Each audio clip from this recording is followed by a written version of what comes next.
Falado? Alguém lembra? Alguém que estava aí lembra do que foi falado?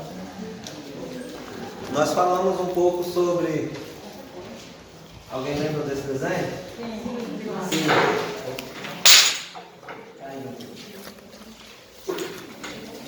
Então nós falamos um pouco sobre o nosso...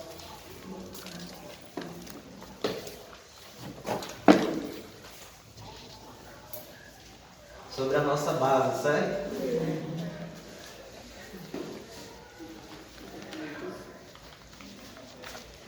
Sobre a nossa base, o nosso tripé, aquilo que fundamenta a nossa fé, certo?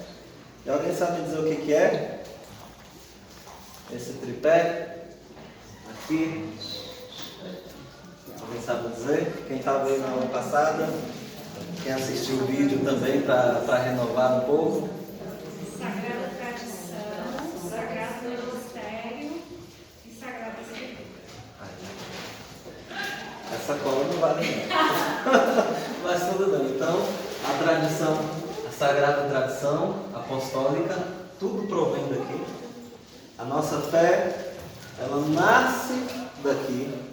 Posteriormente, ela vem para cá, porque vai se criando os doutores da igreja e aí eles vão nos dando entendimento sobre a Sagrada Escritura. Sem essa base nós não conseguimos nada. Na verdade, sem essa base nós viramos protestantes. Isso é uma realidade. Sem essa base aqui, principalmente se renunciarmos esta e esta. Essa aqui não funciona. Como eu falei, a Sagrada Escritura é um livro histórico. Um livro histórico. Sem isso e sem isso.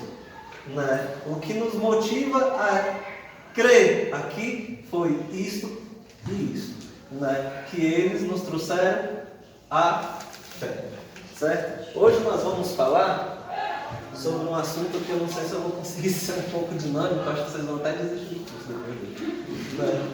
Porque é um assunto chato, mas o padre Francisco ele falou muito quando estava fazendo a divulgação do curso. Ele falou muito sobre o primeiro módulo. Que o primeiro módulo seria sobre o quê? Alguém sabe? Quem se encantou pelo curso quando o padre estava falando? Era sobre o quê? O primeiro módulo vai ser sobre isso. Alguém sabe dizer? Mas ele falava o nome antes. Né? Ele falava isso aqui. Ó. Moral. Alguém sabe dizer o que é moral? Alguém aí?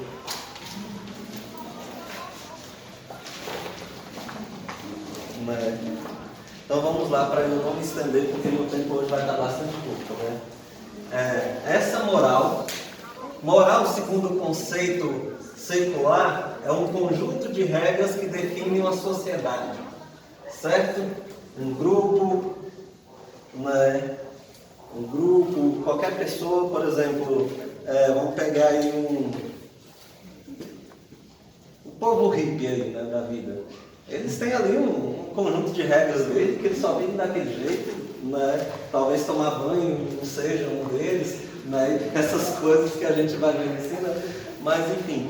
Mas na sociedade a moral é um conjunto de regras que nos define como viver, certo? E aí vocês vão colocar aí da forma que vocês quiserem. Eu vou ter que ser bastante rápido, né? Não vai dar para eu me delongar muito. O conceito da moral católica, né? Como vai estar gravado, aí depois a gente vai editar o vídeo, talvez se necessário, e vai passar para vocês no grupo do WhatsApp. Conceito da moral católica. A moral é a exposição comportamental das atividades humanas em relação ao nosso fim sobrenatural. Que foi o que foi falado também na aula passada, certo? Que o nosso fim, e aqui já fala do fim sobrenatural, que é Deus, conhecido pela razão e pela fé. A moral católica é a base do comportamento do cristão, segundo a fé que ele professa recebido de Cristo e dos apóstolos. E aí, se alguém puder abrir em Mateus 5, Qualquer pessoa, um corajoso aí, abre para mim o mais breve possível, Mateus 5. Né? Nessa passagem, Jesus estabeleceu uma constituição do reino de Deus em todo o Evangelho. Ele nos ensina a viver conforme a vontade dele. O que está escrito aí em Mateus 5? Só para saber o título, na Bíblia a Ave Maria fala muito, tem uns títulos, né? Bem-aventurança. As bem-aventuranças, pronto, né? As bem, né?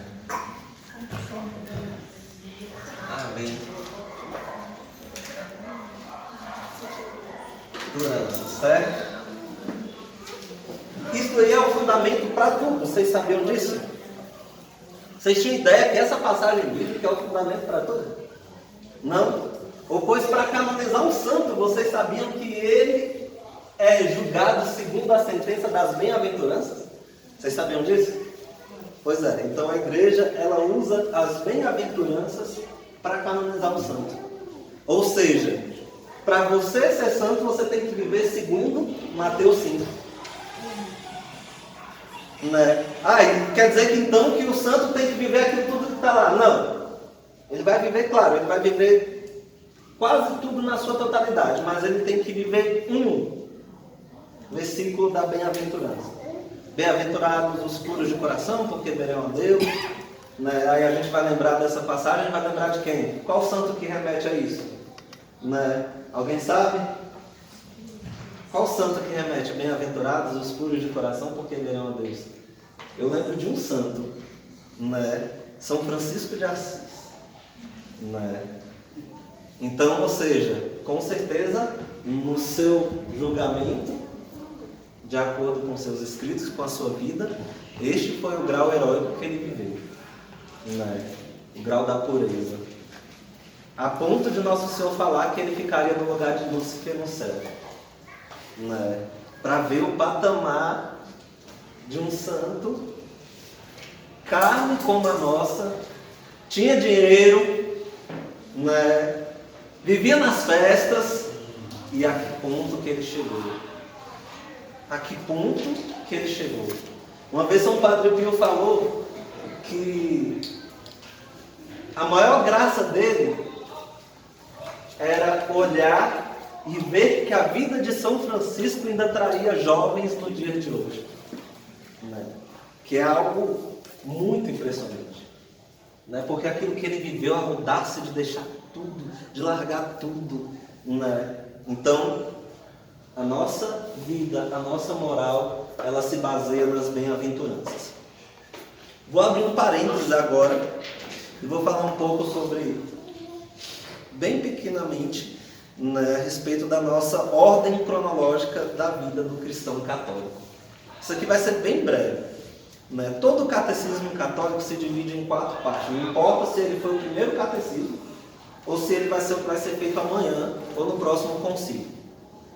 Todo o catecismo vai se dividir em 4 partes. Né? Que vai ser a Lex Credentes, que quer dizer o credo. Ele vai se dividir no credo, né, que nós rezamos na semana passada. Não foi para entendermos o que falamos aqui no início, né, da tradição apostólica. A gente vai ver que a nossa fé não se fundamenta na Bíblia, né? Isso já está bastante claro para todos, né? Que a nossa fé ela não é uma fé fundamentada na Bíblia, tanto que você não vai ver no credo, creio na Sagrada Escritura. Você não vai ver isso lá, porque não é o nosso fundamento. O nosso fundamento é a tradição apostólica, o Santo Magistério, que são essa descendência apostólica, que são o Papa, né, os nossos cardeais, os núncios apostólicos, que estão divididos aí. Depois a gente vai falar um pouco o que é isso que você está falando, né, os bispos, e por aí em diante. Né? Isso não chega aos sacerdotes, porque os sacerdotes pertencem a esse corpo, mas a descendência apostólica é somente ao magistério. Né?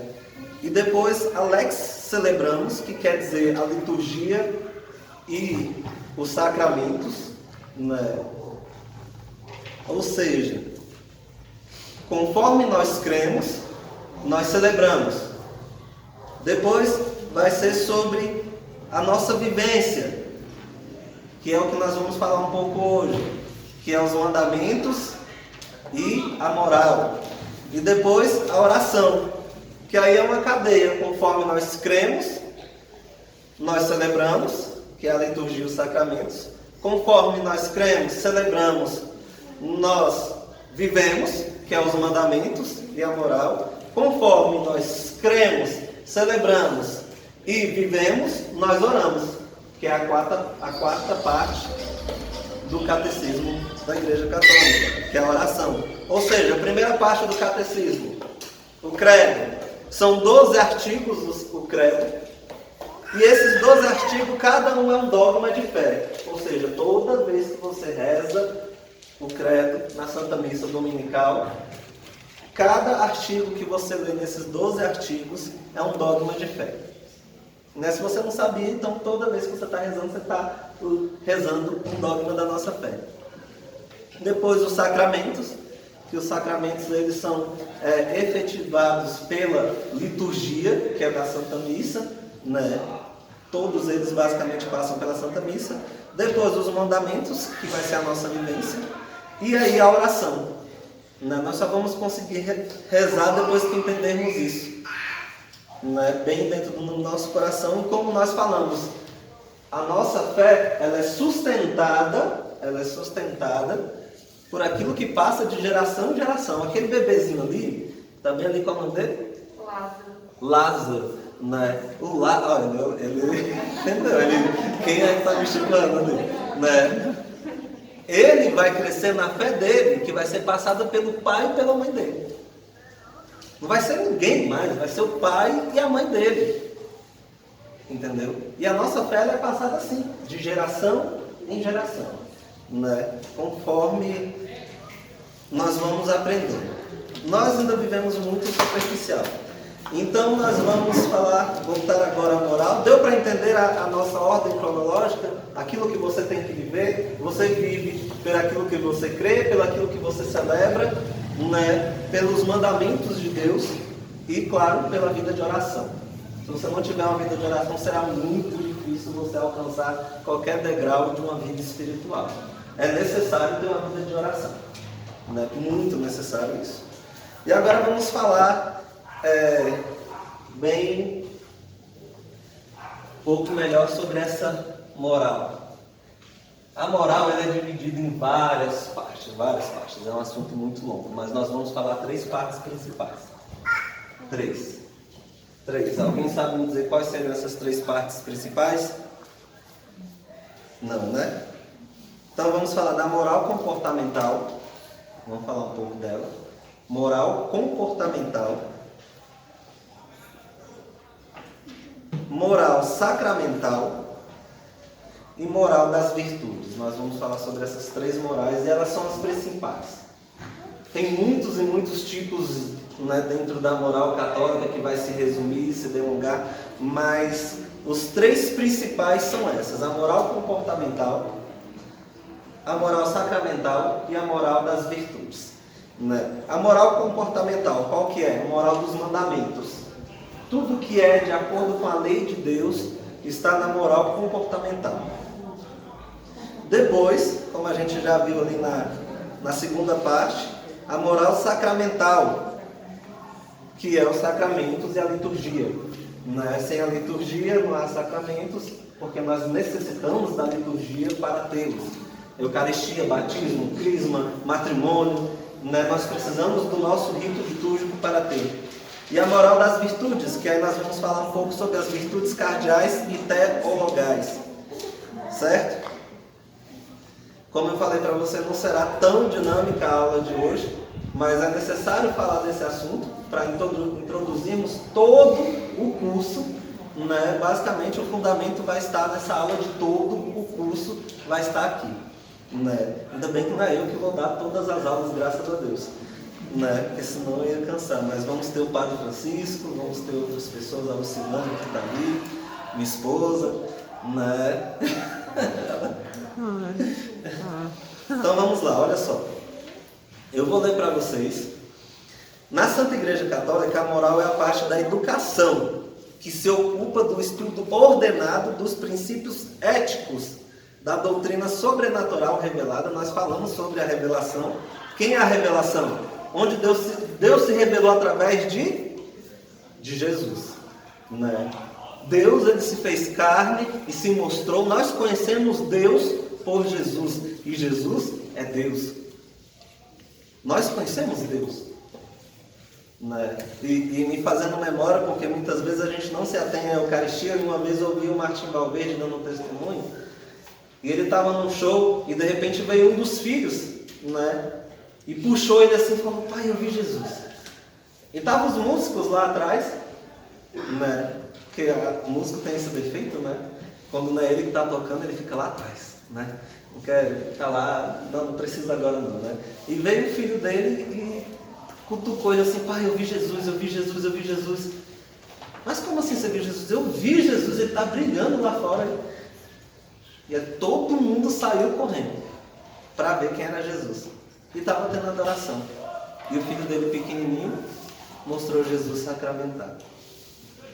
Né? Nós temos que crer na Eucaristia.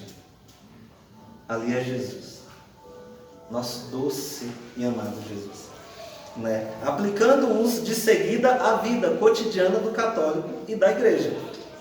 Esta teologia está em parte englobada pelo sistema de apologética ou teologia sistemática. Nossa, agora eu falei uns palavrões aqui, né? Teologia sistemática, apologética, meu Deus, o que é isso? Vamos falar um pouco do que é essa sistemática. Teologia sistemática quer dizer o quê? O sistema, como o sistema funciona, como a nossa igreja funciona, né? Então essa teologia sistemática, que engloba a teologia doutrinal, tudo que é de doutrina da igreja vai estar dentro dessa parte da teologia. Depois a teologia dogmática. Teologia dogmática, ela é a mais complicada. Por quê? Eu vou te falar que a Trindade são 3 pessoas em uma só. E você tem que acreditar. Entendeu? Você tem que acreditar. Ah, onde está isso? Como assim? É dogma. O que quer dizer dogma? Quer dizer que é a fé. É isso aqui, ó. Dogma é fé. Você não precisa algo palpável. Sendo católico, nós temos que acreditar em todos os dogmas. Entendeu? Essa é a realidade. Como uma vez eu ouvi, né? A fé é você assinar um cheque sem fundo e dar para a pessoa. É isso que Deus nos faz, né? E o dogma é isso. E depois a teologia filosófica, que é aquela parte, né, poética, né, que a gente vai olhar, vai ver, vai entender a beleza de tudo, né? E aí aqui nessa filosofia é onde muita gente se perde, né? Onde muita gente deixa de ser cristã nessa tal da filosofia, né? Porque vai estudar tanta coisa que eu me pergunto para quê, mas tudo bem, né? Agora vamos falar aqui.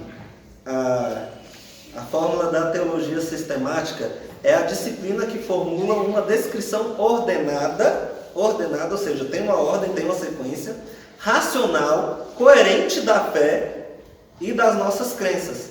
Ela reúne as informações extraídas da pesquisa teológica, ou seja, o que é teológico, o que é teologia? É o estudo de Deus, ou seja, conhecimento ou o estudo sobre Deus. Teologia quer dizer isso, teo, Deus, logia, estudo, né? Organiza-se a áreas a fim de explicar as aparentes contradições, porque todo dogma vai trazer contradições.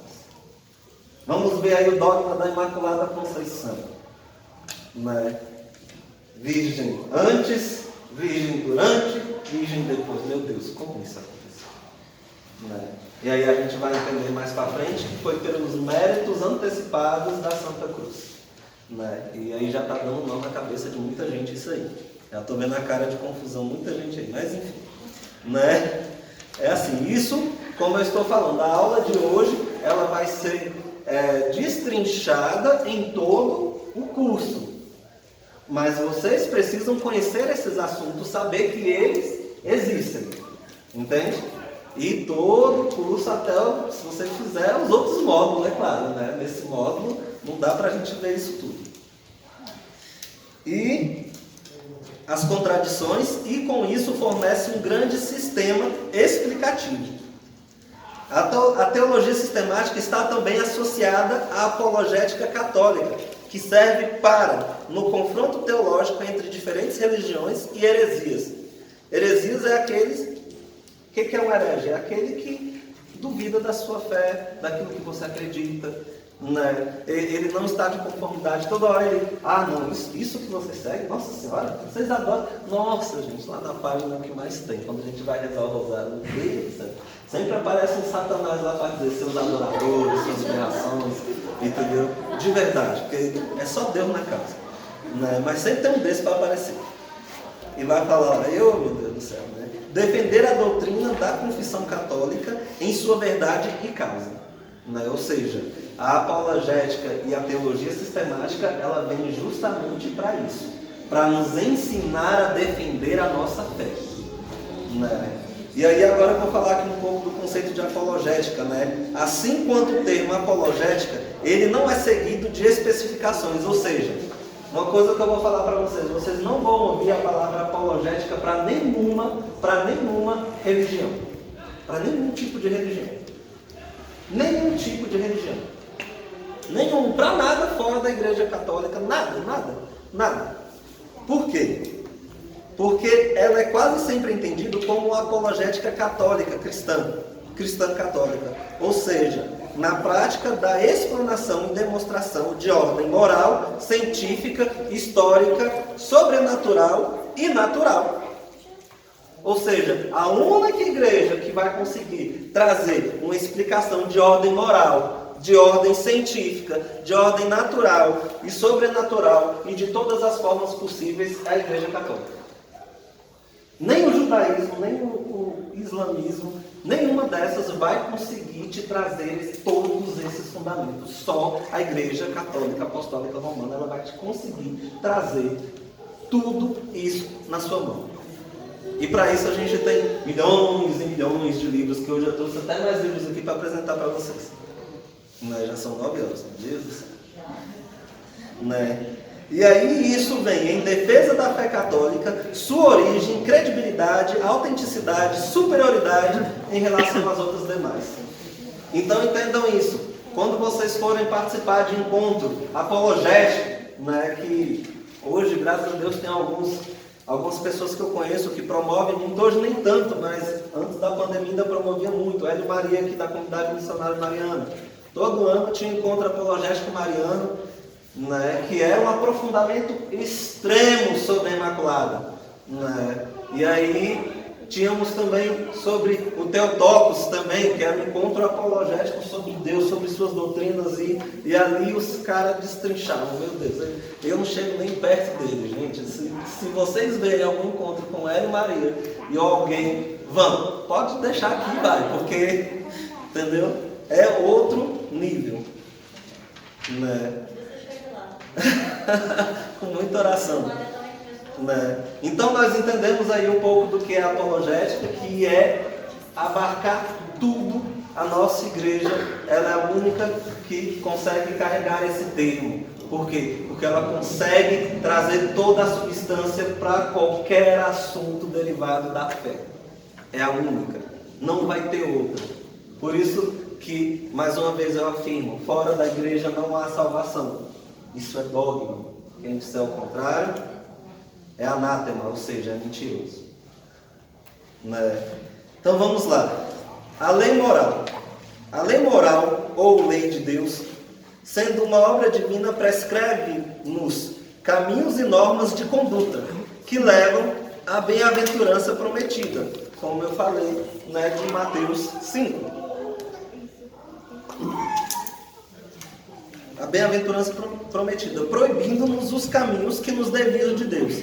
A lei moral é percebida pelo homem devido à sua consciência moral e à sua razão. Ou seja, Deus, Ele nos dotou, assim que nascemos, da consciência do bem e do mal. Desde pequeno. Até mesmo se seu filho não tiver sido educado, ele vai ter consciência do que é certo e do que é errado. Entendeu? E aí, a moral dentro da Igreja Católica tem alguns salvaguardas, né? E existe também a questão da inocência, porque existem questões de crimes. Ah, eu conheço, eu não conheço, eu desconheço. Né? Eu estava lendo um compêndio de teologia moral e lá falava alguns sistemas. Por exemplo, uma mãe está com câncer, em fase terminal, ela está grávida. Ela está grávida. Se ela for fazer, como é que é o nome lá da quimioterapia? Se ela for fazer isso, vai acabar o quê? Matando a criança. Mas se ela está em fase terminal, como funciona? São duas vidas. São duas vidas. A nossa teologia moral e a nossa igreja vai nos dizer o seguinte, que nós temos que buscar salvar as duas. A mãe, ela tem que passar pelo processo. Porque pode ser que mesmo que ela viva, ou se ela já está em fase terminal, e ela vai sofrer esse aborto por causa da quimioterapia, o que vai acontecer? A igreja diz que ela tem que passar pela quimioterapia. Porque se há a chance dela viver, também há a chance do bebê viver. Mas agora, se ela não passar, pode ser que o bebê também não venha a viver. Porque também não sabe se ela vai conseguir chegar ao final da sua gestação. Entende? Então, nessa questão moral, a igreja diz que ela deve, sim, passar por esse sacrifício. Né? Mas, claro, isso é da consciência de cada um. E aí também nós vamos ver a diferença de pecado, né? Que esse padre que escreveu essa teologia moral, ele vem dizer. Por exemplo, um filho que mata o pai. Se ele não sabe o grau do seu assassinato, é simplesmente um assassinato.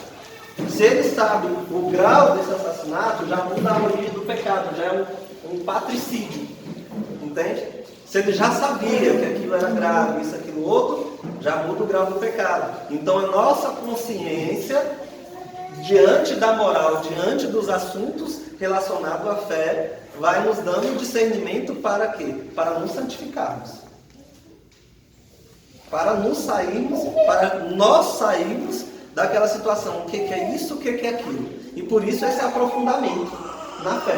Para eu entender tudo que é. E tem gente que fala bem assim, os 10 mandamentos, eu não vou fazer esse curso não agora porque vai falar sobre os 10 mandamentos.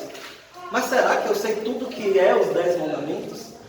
Será que eu estou tendo consciência de quando eu estou indo confessar, eu sei toda essa realidade? Será que eu conheço plenamente esses 10 mandamentos para me acusar diante de um sacerdote? Com toda a plenitude, particularmente eu, né, tenho o costume de volta e meia pegar um exame de consciência e escrever meus pecados ali, para fazer aquela confissão geral de muitos pecados que vão ficando. Né? Porque, literalmente, na nossa sã consciência, nós esquecemos de muitas coisas. Né? E por isso é essa lei da razão, a mudança. Né? E também vai vir o grau do seu pecado. O grau do seu pecado é de acordo com aquilo que você conhece. Quem aqui sente raiva? Eu sinto muito, porque eu acho que eu sou o cara mais colérico da face da terra existente hoje no mundo. Né? Eu creio que eu sou. Né? Tá ali ela de prova para saber ali, porque ela diz que eu já acordo com raiva. Né? Mas enfim. Então olha só, quando você descobre a consciência sobre a raiva, ela deixa de ser pecado venial, começa a ser pecado mortal. Mas em que grau? Em todos os graus. Porque é algo que eu posso combater. Entendeu? Alguém passou ali na rua e pisou no meu pé. Né? Mas é algo que eu posso combater. Né? Eu, às vezes, depende da situação, principalmente se eu tiver de sandália, eu vi uma mulher assim com aqueles, sabe, com aquelas sandálias boas, pisa no meu pé assim, certo, dá vontade de dar uma voadora na hora, de verdade, é o que passa na minha cabeça. Minha esposa fala que eu sou até louco. Né? Mas você tem que fazer o quê? Você tem que lutar contra aquilo, você tem que se controlar. Aqui são só exemplos. Né? Ele quando a raiva aí é difícil se controlar, né? Eu estava vindo desse ônibus, eu tinha o costume de vir, ela não teve. Aí eu, cansada, um bom tempo esperando a parada, eu entrei no ônibus toda alegre, redondei um texto e falei assim pro motorista. Ô motorista, o que aconteceu? Atrasou, ele falou assim, não marquei nenhum compromisso com a senhora. Então, eu falei, Senhor, isso é o capeta. Eu não vou nem. Me segurei falando coisa eu não podia falar, né? Porque eu tava já tinha deitado. Nessas horas, ser cristão não sei se é tão bom, né? Mas enfim, então essa consciência que a gente tem que ter relacionada a essa moral católica tem que ser isso. E no momento que eu descubro aquilo, eu já tenho que me acusar como um pecado mortal. Existe a luta. Você tem que lutar. Se você não luta, você está em pecado mortal. É algo consciente. Porque o pecado mortal é o quê? É tudo que é consciente. Tudo que for consciente é pecado mortal. Né? Meu Deus do céu, agora vai mudar a concepção de confissão de muita gente, né? Assim, espero. Tudo que é consciente é pecado mortal. Se você não sabia disso, agora você sabe. Então, aumente o leque de pecado agora. Né? Murmurei, consciente. Né? Senti raiva, desejei a morte do outro. Né? E por aí vai. Né? Esta lei é constituída pela lei natural, que está escrita pelo Criador no coração de cada homem, de cada ser humano, como eu já falei.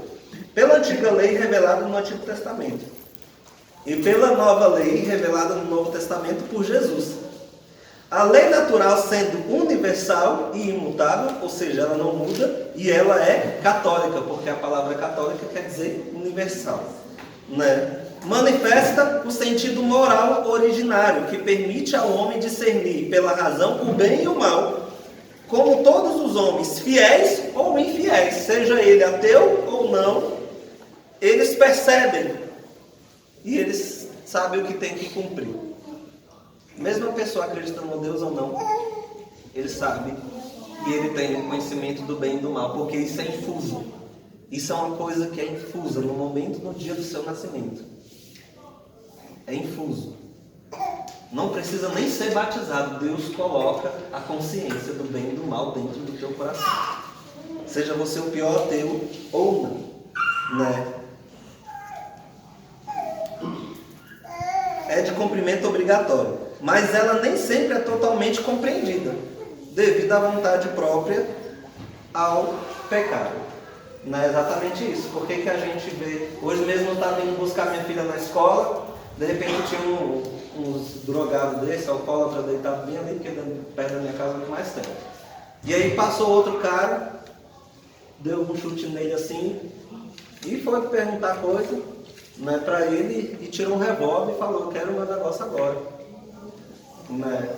Essa pessoa, ela está pensando nesse negócio aqui, de vontade própria, ela está pensando nela mesma. Né? Ela está pensando exatamente nela mesma. Ela não está nem para essa moral do bem e do mal. Para ela aquilo lá é certo, não importa. Entendeu? Tirar a vida do outro, tanto faz. Né? Tanto faz. E isso aí é o que faz-nos ter a humanidade que temos hoje. Né? Muitas pessoas se perguntam por que a fome na África, por que isso, por que tanta gente pobre, por que isso, aquilo, outro. Olha para os teus erros. Cada um começar a olhar para os teus erros aí vai entender a fome lá na África. Pode começar a olhar para os teus pecados aí, você vai entender o tanto que a gente é egoísta. E é isso que ocasiona. Né? É isso que ocasiona tantas coisas ruins. A ira de Deus cai sobre nós por causa do nosso egoísmo, por causa da nossa vontade própria, por causa do nosso pecado. E alguém vai pagar isso.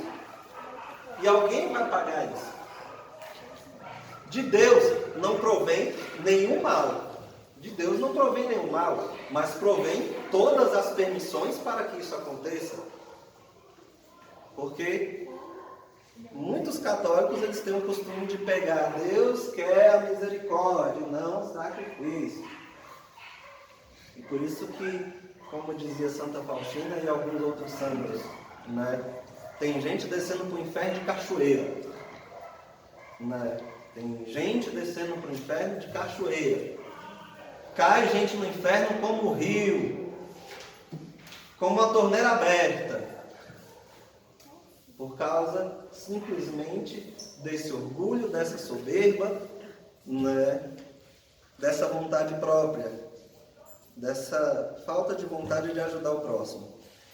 Santo Agostinho vem nos afirmar que Deus escreveu nas tábuas da lei o que os homens não conseguiam ler. Deus escreveu nas tábuas da lei o que os homens não conseguiam ler nos seus corações.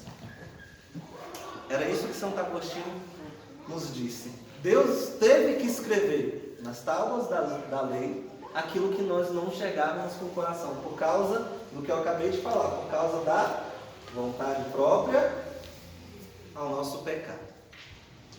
Deus teve que escrever, porque era algo que já estava gravado. Já era algo que não precisava nem Deus falar. Vocês têm que me amar sobre todas as coisas. Vocês não podem tomar meu santo nome em vão. Vocês têm que guardar, na época do Antigo Testamento, o sábado e os dias de festas. No nosso, hoje, o domingo e os dias de festas. Vocês têm que honrar teu pai e tua mãe.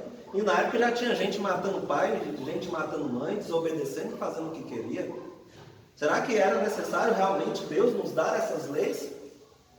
Para saber que eu tenho que respeitar meu pai, para saber que eu tenho que honrá-lo porque ele me deu a vida, para saber que eu não posso blasfemar? Desnecessário. Por isso que Santo Agostinho nos fala isso. Dando assim a origem da antiga lei, que é o primeiro estágio da lei revelada, resumida nos 10 mandamentos. Ele exprime muitas verdades que são naturalmente acessíveis à razão, coloca os alicerces da vocação do homem, proíbe o que é contrário ao amor de Deus e ao do próximo, e prescreve o que lhe é essencial. Ou seja, os 10 mandamentos vêm nos colocar esta base: amar a Deus, amar o próximo. Né? Falar para um homem e para uma mulher que não tem que cobiçar o que não é nosso. Né? Falar que nós não temos que matar. Será que Deus precisava falar que a gente não tem que matar o outro? Pelo amor de Deus. Né?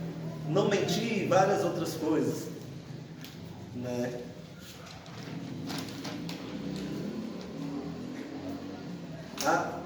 Agora sim, a antiga lei, sendo imperfeita, prepara e dispõe a conversão e ao acolhimento do evangelho da nova lei, que é a perfeição do cumprimento, mas não a substituição da lei natural e da antiga lei. Esta nova lei, lei evangélica, que se encontra no Evangelho, encontra-se toda a vida e pregação de Cristo e nas catequese moral dos apóstolos, que é a tradição apostólica, sendo o Sermão da Montanha 1, Mateus 5, né, a sua principal expressão sendo aprofundada, né, e depois Mateus 19, 16, que é a palavra do jovem rico, né, onde por esta palavra Deus fala que os 10 mandamentos, eles vão estar na nova lei. Né? Jesus, quando veio, ele sim, mudou o rito litúrgico, ele trouxe para nós uma nova vida, mas ele não tirou e não aboliu os 10 mandamentos. E aí ele fala: ó bom mestre, o que devo fazer para entrar na vida? E aí Jesus responde: não matar, não furtar, não cobiçar a mulher do próximo, né? Guardar os domingos e festas, e aí por aí vai. Né? E aí o jovem rico olha para ele e fala: já faço. Eu falei: rapaz, esse cara era top, né? Naquela época ele devia ser o cristão dos cristãos, porque para viver os 10 mandamentos hoje está sendo uma peleja, né? E ele já vivia. Eu já vivo. Ele virou para Jesus e falou: eu já vivo todos eles. Observo todos. Que a parte que me deixa mais assim aterrorizado é porque como alguém encontra com Jesus e sai triste, né? E sai triste. Porque Jesus fala para ele: se queres ter a vida, perfeita. Porque aí Jesus vem agora nos dar uma nova lei. Além dos 10 mandamentos, ele vem dizer que tem algo a mais ali. Né? A palavra mesmo que você falou, o nosso egoísmo. Exatamente. Jesus, nessa nova lei, nessa passagem do jovem rico, é o fundamento da nova lei. Onde Jesus coloca os 10 mandamentos e ele ainda nos dá outro passo. Ele fala da perfeição. Ah, se querem ser perfeitos. Eu imagino Jesus falando aquilo para aquele jovem. Ah, se querem ser perfeitos. Vai, vende tudo que tem e dá aos pobres. Volta e segue-me. E aí depois, mais para frente do Evangelho, ele vai falar: aquele que deixar pai, mãe, irmão, filho, filha, mulher e tudo por mim, terá 1000 vezes mais. Né? E a gente não deixa nada. Né? Ah, agora eu casei e vou deixar minha esposa para ir viver uma vida missionária. Não, não é bem assim. Né? Mas é você fazer a vontade de Deus na sua vida. É você entender a vontade de Deus em cada passo. E aí a moral católica vem para isso. Né? Vou pular aqui no contexto, depois eu vou mandar isso para vocês em PDF, no grupo. Moralidade dos atos. Né? Moralidade dos atos. A moralidade dos atos humanos depende de 3 fontes, como eu também já falei no início. Do objetivo, ou seja, de um bem verdadeiro, ou seja, você escolhe. Você escolhe o pecado seu de hoje. Não é? Você escolhe o seu pecado lá. E aí, da intenção,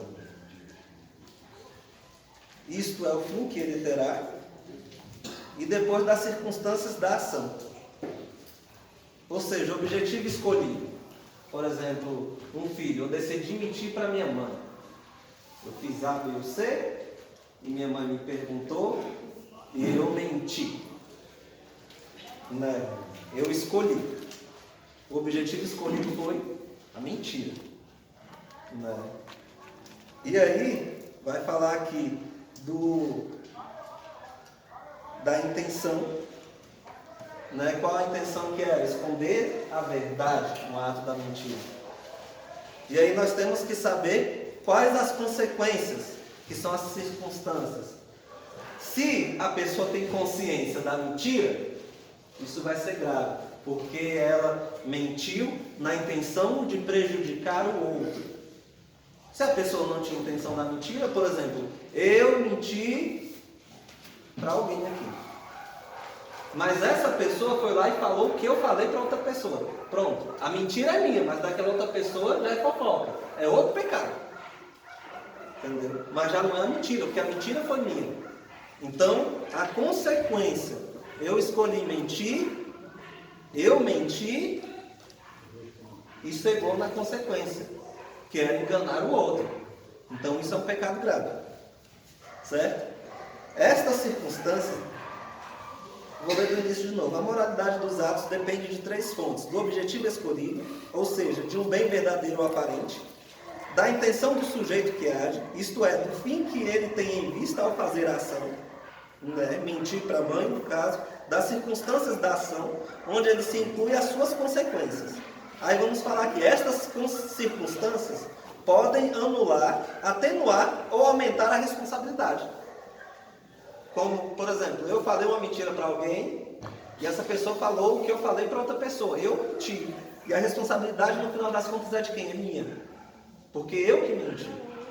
Então, assim, onde essa mentira chegar, eu vou responder por ela. Então, estão entendendo o que acontece quando a gente foge daquilo que é a vontade de Deus? Eu contei uma mentira hoje que ela pode estar sendo falada há 10 anos. E eu vou responder por todo esse dano que essa mentira causar. Né? Então nós temos que entender essa responsabilidade. A responsabilidade de quem age.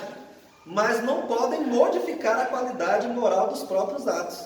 Não tornam nunca boa uma ação que é em si má, visto que o fim não justifica os meios. Né? Por isso, a transgressão de uma regra moral implica a escolha do mal. E por isso o consentimento ao pecado. Por isso que eu já falei, tudo aquilo que você decide fazer e você sabe, é pecado mortal. Entendeu? É pecado mortal. Moralidade das paixões. As paixões são os afetos, as emoções ou os movimentos da sensibilidade. O ser humano ele é movido pela paixão. Seja, a paixão é uma caneta. Você pode olhar, se você for numa loja e você gostar de caneta, você vai olhar, nossa, essa caneta é bonita, eu quero ela. É uma paixão. Né? Há uma roupa, um carro, uma casa, uma pessoa, a Deus. Nós chamamos a paixão de Cristo, onde nós devemos ter o nosso afeto. Né? As emoções e os movimentos das sensibilidades, componentes naturais da nossa psique humana. Né? Como eu falei, você vai se apaixonar por muitas coisas daquilo que é do seu agrado. Pessoas, todo tipo de coisa. Né? Que inclinam a agir ou a não agir, em vista do que se percebeu como bom ou como mal. Vocês conseguiram compreender isso aqui? Ou seja, tudo isso vai me levar a agir. De uma forma boa ou de uma forma ruim? Sempre. Ah, tem uma mulher no meu serviço dando em cima de mim. Eu sou casado.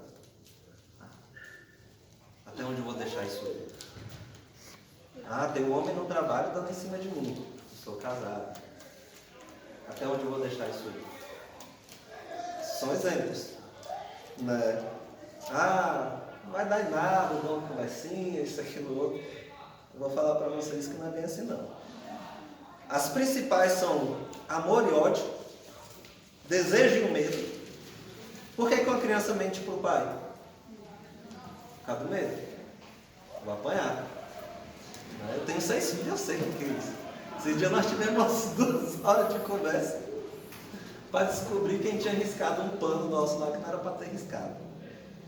Né? E foi tenso, até descobrir, foi difícil. Mas chegou a descobrir. Né? E a tristeza e a cólera. A paixão fundamental é o amor, provocado pela atração do bem. Né? Eu amo, eu quero. Não é bem assim? Você não pega nada que você não ama. Seja de um objeto, ele está contigo é porque tu gosta daquilo. Entendeu? Não importa se ele seja bem ou mal, o seu fim. As paixões não são nem boas nem más em si mesmas. São boas quando contribuem para uma ação boa e são más no caso contrário. Né? Como eu falei, a aula não seria legal. Logo, elas podem ser assumidas, guiadas e ordenadas pelas virtudes, ou pervertidas e desorientadas pelos vícios ou pecados. Né? Vícios ou pecados, ou virtudes ordenadas pelas virtudes, ou pervertidas e desorientadas pelos vícios ou pelos pecados. E isto pode te levar à ruína. Entendam bem, isto pode te levar à ruína. Você não assimilar o que está sendo falado aqui vai te levar à ruína. Porque você sair daqui hoje e falar não sei disso, não sei daquilo, já era. A quem muito é dado, muito será cobrado. Minha esposa cansa de falar para mim isso aí. Nossa, conhece demais, cuidado, hein? Né? Eu falo, é verdade. Agora vamos falar da moral sacramental. Rapidamente também. Né? Como já fala, a moral vivida pelos sacramentos. Como eu já falei, nós vamos destrinchar todos esses assuntos minuciosamente em cada palestra, em cada aula que for ter aqui. Né? É a moral vivida pela celebração litúrgica, que marca as várias fases importantes da vida cristã, na qual cada rito tem sua passagem e gera um amadurecimento na alma e na fé. E são divididos em 3 categorias. Alguém sabe me dizer? essas categorias sacramental? Alguém sabe? Tirando a Silvana, não vale não. Né? Então vamos lá. Primeiro, sacramentos de iniciação. Bem fácil. Batismo, confirmação e Eucaristia. São eles que lançam os alicerces da vida cristã. Os fiéis renascidos pelo batismo são fortalecidos pela confirmação e alimentados pela Eucaristia. Né? Ou seja, o princípio da nossa fé é o batismo, a crisma e a Eucaristia. E depois que você recebe o batismo, né, você confirma, porque aqui vai falar assim, a confirmação, porque logo em seguida depois você confirmava já. Mas hoje não é mais assim, né? Hoje a gente recebe primeiro a Eucaristia, devido graças ao nosso São Papa Pio X. Né?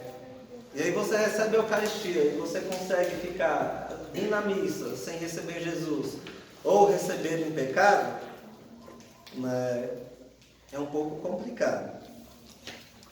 Bem complicado. Porque a gente tem que entender o sentido verdadeiro de receber Jesus na Eucaristia. Né?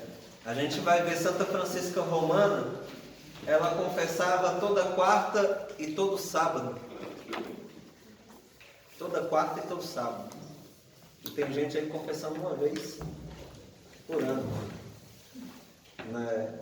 A Sagrada Escritura vem dizer que o justo peca 7 vezes ao dia. O justo peca 7 vezes ao dia. Levanta a mão aí, um justo aí, por favor.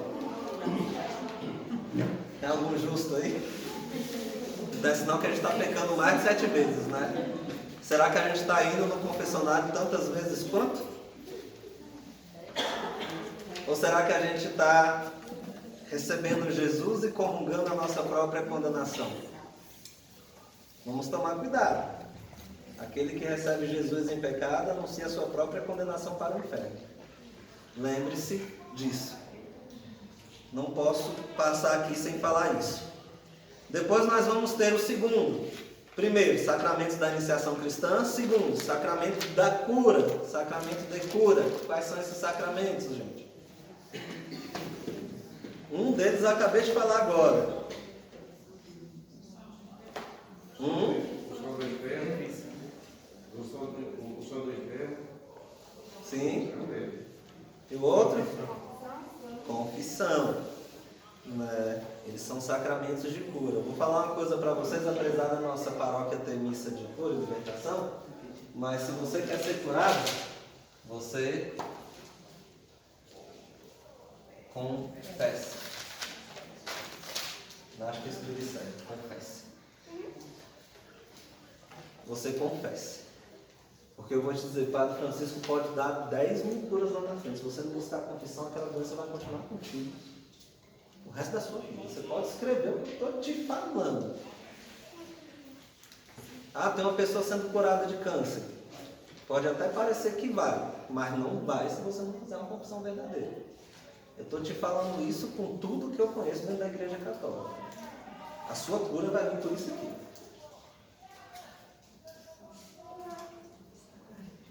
E eu costumo falar que só existe cura através da confissão, e é verdade.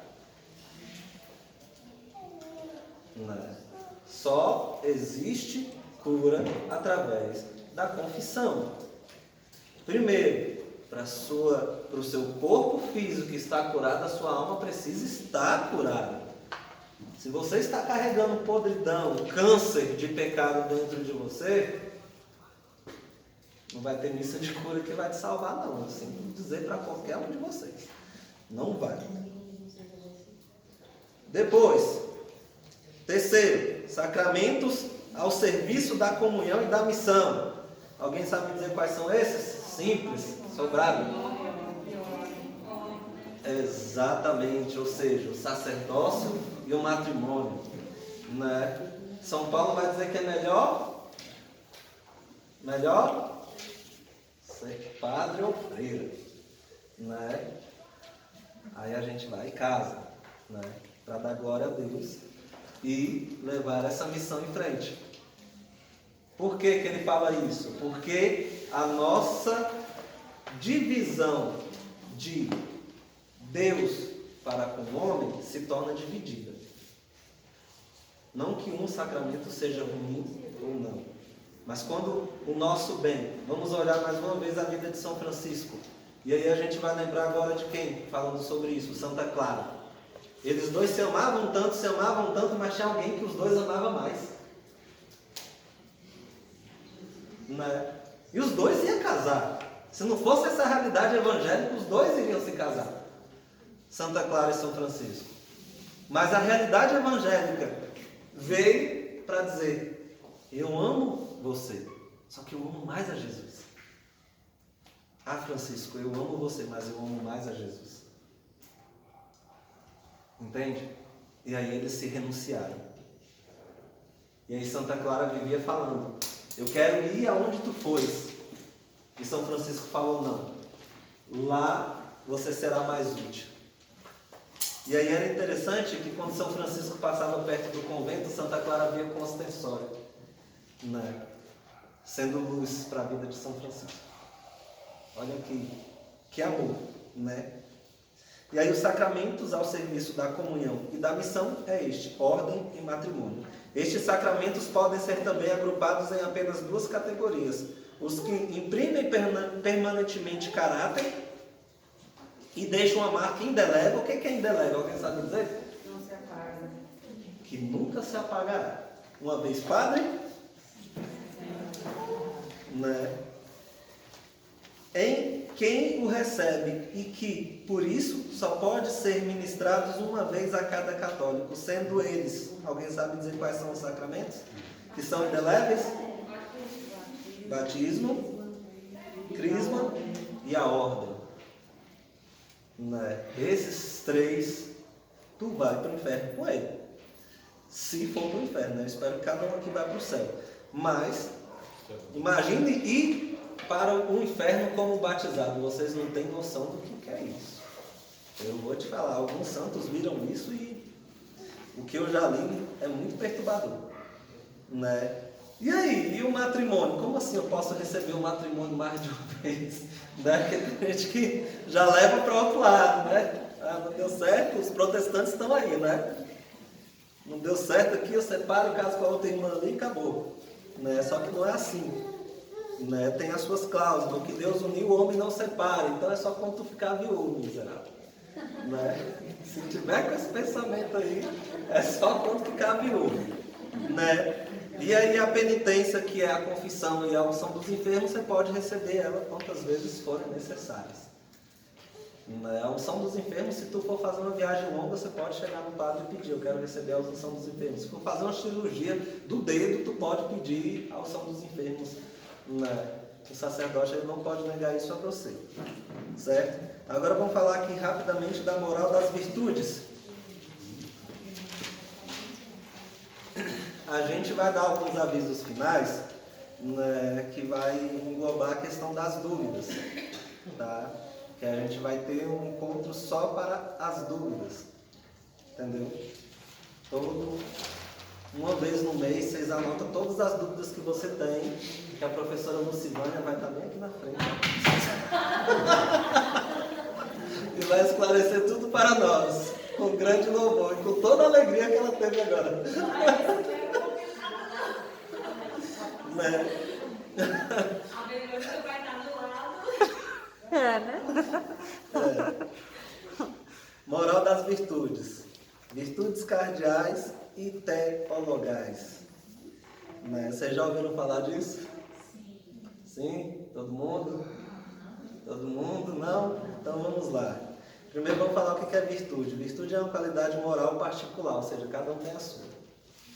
Né? Claro que dentro das cardeais e teologais são outras que você pode adquirir, mas as virtudes são tipo uma qualidade. Né? Uma qualidade que você tem. Né? Uma capacidade exclusivamente humana, ausente nos outros animais, ou seja, você não vai nem encontrar nenhum bicho na vida com virtude. Entendeu? Você pode ver até coisas parecidas, afetos. Por exemplo, o pelicano. Né? A mãe pelicana, quando já não tem mais comida para os seus filhos, ela começa a arrancar a carne do coração e dá para os seus filhos. para que eles possam sobreviver. E quando ela termina, que ela morre, os filhos comem ela inteirinha. Mas para que eles possam viver. Né? Mas isso não se compara àquilo que é o ser humano. Né? Nem na sua maldade, nem na sua bondade. Né? E que é ausente nos outros animais, os quais são regidos apenas pelo instinto. É uma disposição estável de praticar o bem, sendo o fim de uma vida virtuosa tornar-se semelhante a Deus. As virtudes são divididas em duas classes, como eu já falei, sendo no total 7. São divididas em duas classes e no total são 7. Vamos falar das primeiras 3. Né? São as virtudes teologais. Né? Elas têm como origem, motivo e objetivo imediato o próprio Deus. São infundidas no coração do homem com a graça santificante. Tornam-nos capazes de viver em relação íntima com a Trindade. E fundamentam e animam o agir moral do cristão. Ou seja, o que é isso? Essas 3 primeiras, que é as virtudes teologais, que eu já vou falar quais são elas, elas nos trazem uma intimidade com Deus diretamente, se você quer. Por isso que hoje o próprio, nas orações da missa, né, sempre tem ela, porque antigamente não, e ainda é, e você vai estar sabendo agora. Se você não rezar pedindo elas todo santo dia, você está em pecado mortal. Então lembre disso a partir de hoje, ok? Quando você for confessar, não rezeie a oração pedindo elas, mesmo que seja do seu jeito, mas quem tem a Bíblia Ave Maria, lá no final vai ter uma oração para cada uma delas. Né? E são elas, né? Deixa eu ver aqui se tem, vivificando as virtudes humanas. Elas são o penhor da presença e da ação do Espírito Santo nas faculdades do ser humano. São Paulo vem nos dizer em 1 Coríntios 13:13, agora, pois, permanecem, vamos lá elas, a fé, a esperança e o amor ou a caridade. Né? Essas 3, mas a maior destes é o amor. Em Gálatas 5:6 diz, a fé atua pelo amor. As virtudes teologais existem como complemento das virtudes cardeais, e são 3. Fé, a gente falou, teve uma aula boa semana retrasada, né, sobre a fé, falamos bem do que é ter fé. Através dela os cristãos creem em Deus, nas suas verdades reveladas e nos ensinamentos da igreja. Visto que Deus é a própria verdade pela fé. O homem entrega-se a Deus livremente, por isso o católico procura conhecer e fazer a vontade de Deus, porque a fé opera pela caridade. A fé sempre vai operar pela caridade. A fé é a obra da caridade e a caridade é a obra pela fé. E assim por diante. Né? A esperança, bem simples, por meio dela os católicos, por ajuda da graça e do Espírito Santo, esperam a vida eterna e o reino de Deus, colocando a sua confiança perseverante nas promessas de Cristo. Falamos também um pouco bem disso na semana retrasada. Caridade, ou amor. Por meio dela amamos a Deus sobre todas as coisas e ao próximo, como a nós mesmos. Por amor de Deus. Né? Jesus faz dela um mandamento novo, a plenitude da lei. Para nós católicos, a caridade é o vínculo da perfeição. Vai estar lá em Colossenses 3:14. Logo, o mais importante é o fundamento das virtudes. O amor também visto como o dom de si mesmo. Né? Ou seja, se você quer ter domínio próprio, ame a Deus. Né? Então nós falamos das 3, agora vocês não vão esquecer mais. As 3 virtudes teologais são... Nossa, gente, o que é isso? Vai ficar feio no vídeo ali, viu? Acabo de falar e vocês não respondem. São o quê? Fé, esperança e caridade. Fé, esperança e caridade. Né? Exatamente isso. Agora vamos falar das virtudes cardeais. Na Sagrada Escritura, no livro da Sabedoria, capítulo 8, versículo 7, vai dizer assim: e se alguém ama a justiça, saiba que as virtudes são frutos da sabedoria. Ela ensina a temperança e a prudência, a justiça e a fortaleza, que são os bens mais úteis na vida, que são os bens mais úteis existentes na vida. E são 4 virtudes, né?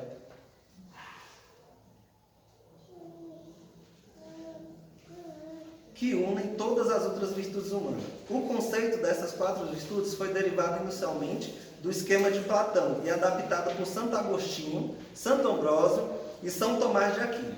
Segundo a sã doutrina católica, elas são perfeições habituais e estáveis da inteligência e da vontade humana, que regulam nossos atos, ordenam as nossas paixões e guiam as nossas condutas, segundo a razão e a fé, adquiridas e reforçadas por atos moralmente bons e repetidos. São purificadas e elevadas pela graça divina.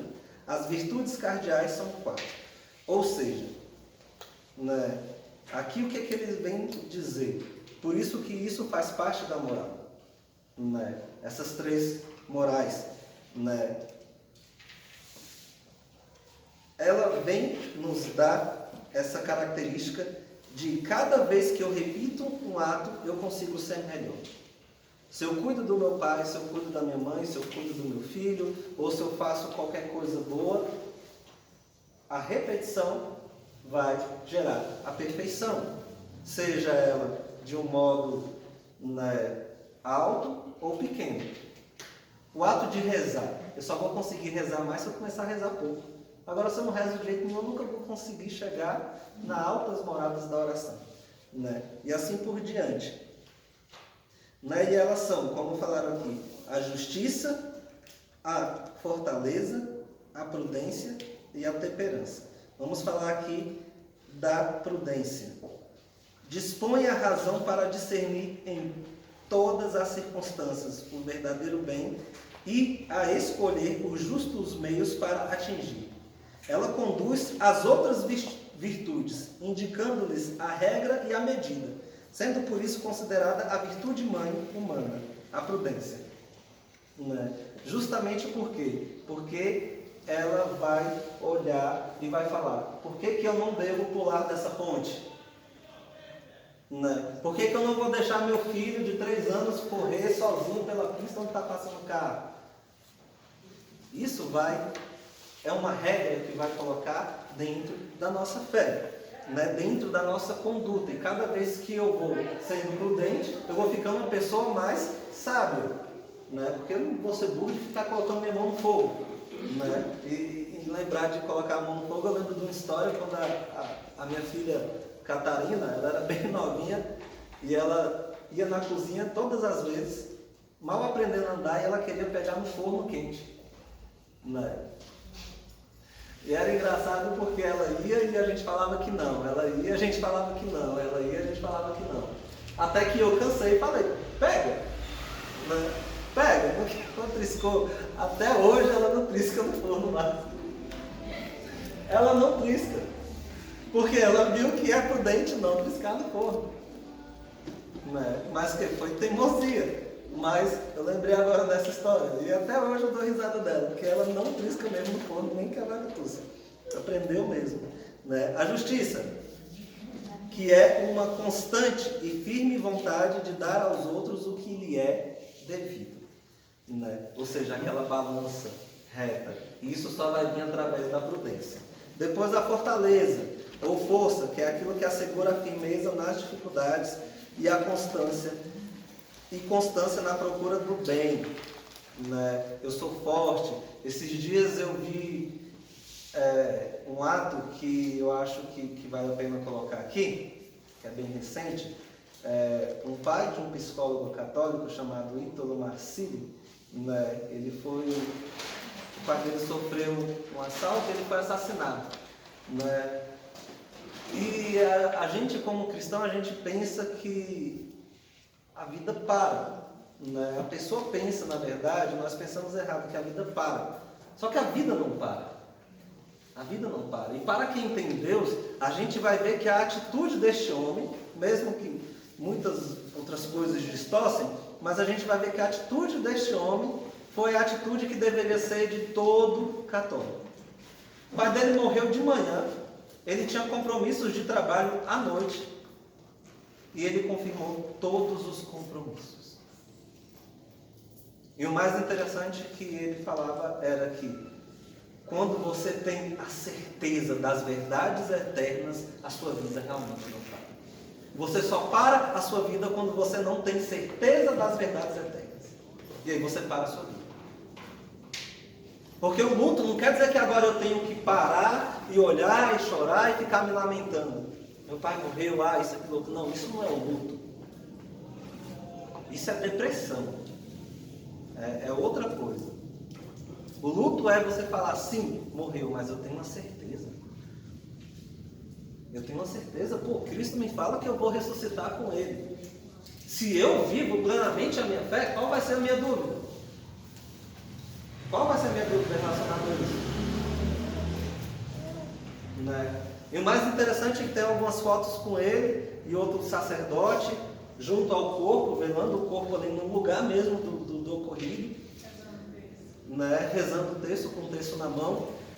E eu fui observando esse ato, essa fortaleza, né? Porque é exatamente isso que a gente não tem. Que muitas vezes a gente não tem e deveria ter.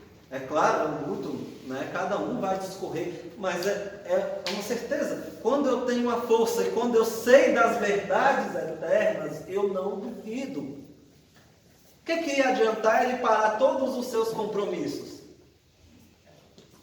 Né? O que ia adiantar? O pai dele ia ressuscitar novamente? Não ia. Ele perdeu um pai. E eu estou citando isso porque é um pai, não foi um parente distante. Eu estou citando isso aqui a respeito da fortaleza, é justamente por isso, porque foi um pai, é algo próximo, é algo íntimo. Né?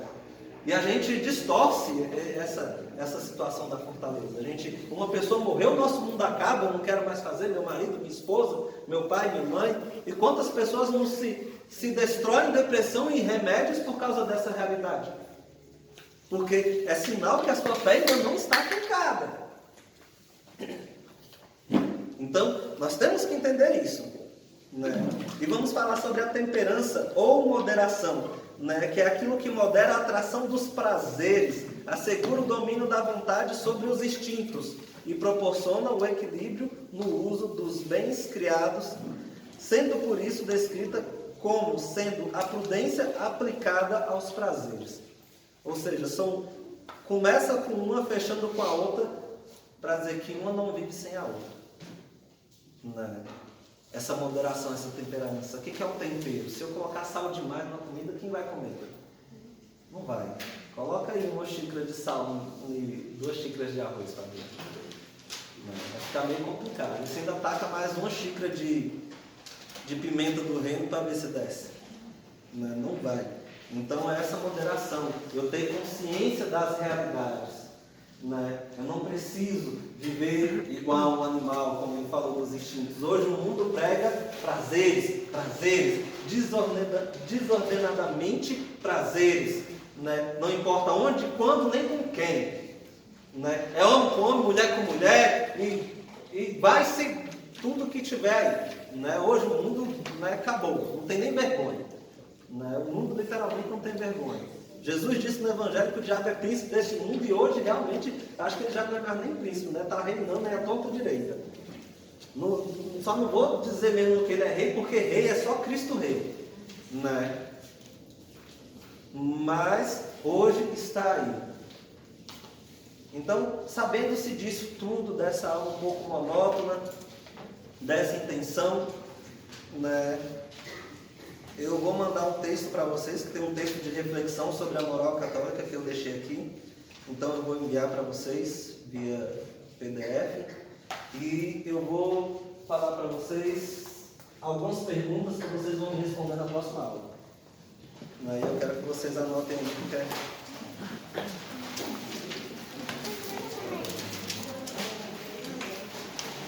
Já deu para reparar que eu gosto das perguntas, né? Então vamos lá para a gente... Meu Deus do céu.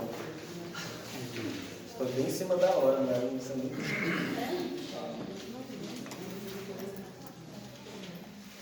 Vamos lá, primeiro. Em que consiste a santidade?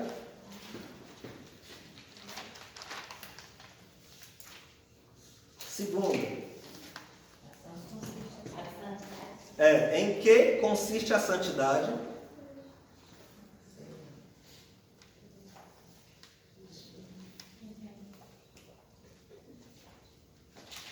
Pronto? Quais são as falsas noções da santidade? É a mesma. Não, agora já é a segunda. Quais são? Quais são as falsas noções da santidade?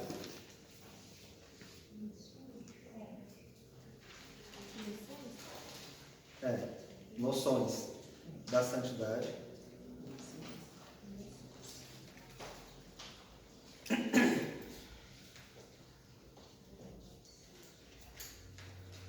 Por que a caridade... A terceira pergunta, desculpa. Terceira pergunta. Por que a caridade, que é... Porque a caridade, que é a essência da santidade, supõe o sacrifício.